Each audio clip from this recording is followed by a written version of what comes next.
मुख्यमंत्री नायब सिंह सैनी ने विधानसभा में पेश किया।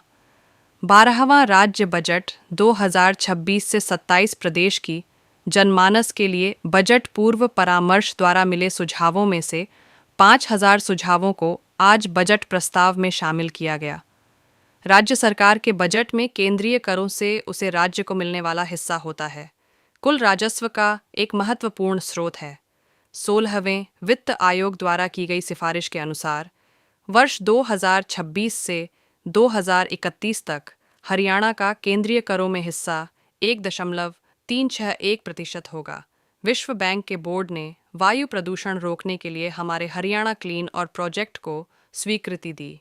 वर्ष 2031 तक सभी जिलों में चलने वाले इस प्रोजेक्ट के लिए विश्व बैंक द्वारा कुल 2,716 करोड़ रुपए की सहयोग राशि दी जाएगी। नॉन स्टॉप सरकार का 12वां राज्य बजट प्रस्तुत करते हुए मैं भावातिरेक से अभिभूत हो रहा हूं।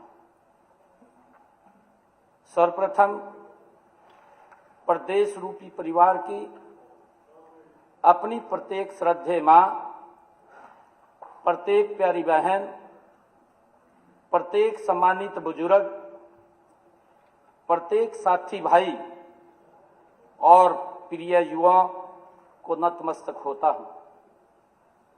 मैं उन्हें विश्वास दिलाता हूं कि मेरे आज के हर बजट प्रस्ताव के पीछे केवल और केवल डबल इंजन सरकार की आपके उज्जवल भविष्य के प्रति अटूट कटिबद्धता है। हमारे यशस्वी प्रधानमंत्री श्री नरेंद्र मोदी जी के नेतृत्व में आज भारत केवल एक उभरती हुई अर्थव्यवस्था ही नहीं बल्कि वैश्विक मंच पर एक आर्थिक शक्ति के रूप में प्रतिष्ठित हो चुका है। विश्व की प्रमुखतम अर्थव्यवस्थाओं जैसे अमेरिका, चीन, जापान, यूरोपियन संघ इत्यादि में भारत लगातार चौथे वर्ष सकल घरेलू उत्पाद में सर्वाधिक विकास दर दर्ज कर रहा है।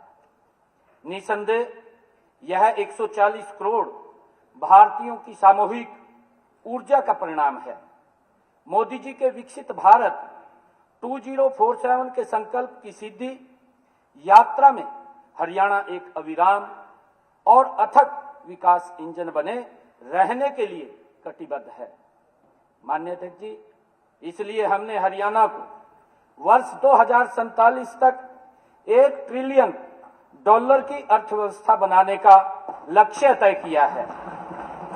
इसे प्राप्त करने के लिए हमने हरियाणा विजन डॉक्यूमेंट 2047 नामक रोड मैप तैयार किया है। इसका लोकार्पण गत 24 दिसंबर को पंचकुला में माननीय गृह मंत्री श्री अमित शाह जी ने किया था। 19 सितंबर 2024 को जारी किए गए हमारे संकल्प पत्र तथा हरियाणा विजन डॉक्यूमेंट 2047 ये दोनों दस्तावेज मेरे आज के बजट के मुख्य प्रकाश स्तंभ हैं। मुझे गर्व है कि हमारे संकल्प पत्र में किए गए 217 वायदों में से आज तक 60 वादे अक्षरशः पूरे किए जा चुके हैं और 120 वादों पर तेजी से कार्य चल रहा है। माननीय अध्यक्ष जी, वर्ष 2020 में आदरणीय श्री मनोहर लाल जी द्वारा शुरू की गई बजट पूर्व परामर्श की राह पर चलते हुए मैंने गुरुग्राम में 6 जनवरी से लेकर पंचकुला में 27 जनवरी तक कुल 13 बैठकें उद्योग जगत, शिक्षा क्षेत्र, महिला वर्ग, स्वास्थ्य क्षेत्र, किसान भाइयों व बहनों, सरपंचों, पार्षदों, युवा संगठनों, सांसदों और विधायकों के साथ की है। इन बैठकों में मुझे कुल 2199 सुझाव प्राप्त हुए हैं। 6 जनवरी को ही मैंने एक AI चैटबॉट की शुरुआत की थी, जिसके माध्यम से मुझे लगभग 12,400 सुझाव प्राप्त हुए हैं। कई सुझाव मुझे ईमेल और पत्रों के माध्यम से और शेष मेरे प्रदेश भर के दौरों के दौरान मुझे मिले हैं।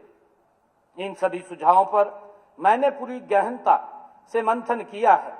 मैंने लगभग 5000 सुझावों को आज के अपने बजट प्रस्तावों में शामिल किया है।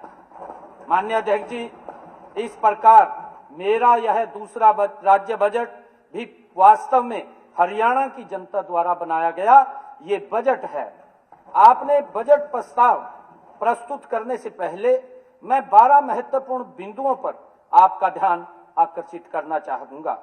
इनमें से पहले 5 बिंदुओं का प्रभाव आपको न केवल इस वर्ष के बजट में बल्कि वर्ष 2031 तक के हर राज्य बजट में लगातार देखने को मिलेगा और फिर 7 ऐसे बिंदु हैं जो चालू वित्त वर्ष 2025-26 के बजट से संबंधित हैं।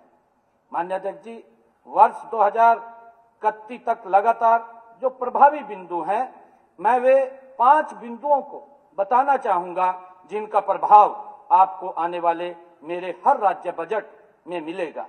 किसी भी राज्य सरकार के बजट में उस वर्ष प्राप्त होने वाले कुल राजस्व का एक महत्वपूर्ण स्रोत होता है केंद्रीय करों से उस राज्य को मिलने वाला हिस्सा। इस हिस्से का पंचवर्षीय निर्धारण एक नए केंद्रीय वित्त आयोग द्वारा किया जाता है। 1 फरवरी 2026 को 16वें वित्त आयोग द्वारा की गई सिफारिशों के अनुसार वर्ष 2026 से लेकर के वर्ष 2031 तक हरियाणा का केंद्रीय करों में हिस्सा अब 1.361% होगा। माननीय अध्यक्ष जी, मैं बताना चाहूंगा कि वर्ष 2005-10 की अवधि में यह हिस्सा 1.075% था। वर्ष 2010-15 की अवधि में यह हिस्सा घट करके 1.048% हो गया था और इसमें वर्ष 2005-10 के मुकाबले हुई वृद्धि में हमारा प्रदेश पूरे देश में 20वें स्थान पर था। वर्ष 2015 से 20 की अवधि में यह हिस्सा और बढ़कर के 1.084% हो गया और इसमें वर्ष 2010-15 की तुलना से यह वृद्धि में प्रदेश में 17वें स्थान पर आ गया था। माननीय अध्यक्ष जी, 15वें वित्त आयोग की सिफारिशों के अनुसार वर्ष 2021 से 26 की अवधि में यह हिस्सा फिर बढ़ करके 1.093% हो गया था 16वें वित्त आयोग की ताजा सिफारिशों के अनुसार।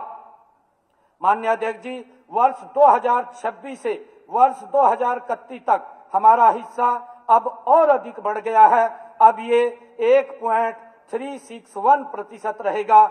वर्ष 2021 से वर्ष 2026 के मुकाबले में यह बढ़ोतरी 24.52% की है। माननीय अध्यक्ष जी, यह वृद्धि देश के सभी 28 राज्यों में सर्वाधिक है।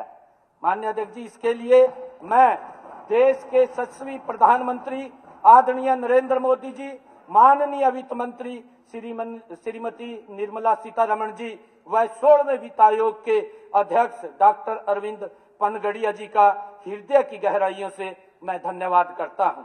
इस वृद्धि को वर्ष 2026-27 बजट के संदर्भ में देखने से स्थिति और भी स्पष्ट होती है। वर्ष 2005-6 में 13,853 करोड़ के हरियाणा के कुल राजस्व में केंद्रीय करों से मिले हिस्से से राजस्व था 1,201 करोड़ अर्थात कुल राजस्व का केवल 8.7%। वर्ष 2014-15 के जो 40,799 करोड़ के हमारे कुल राजस्व में केंद्रीय करों से मिले हिस्से से राजस्व था 3,548 करोड़ अर्थात कुल राजस्व का फिर से केवल 8.7%। वर्ष 2024-25 में बढ़कर यह हिस्सा कुल राजस्व का 13.2% हो गया था। वर्ष 2026-27 के आंकड़े जब मैं रखूंगा तो आप देखेंगे कि इस वर्ष हमारे कुल राजस्व का 14.2% केंद्रीय करों से प्राप्त होगा।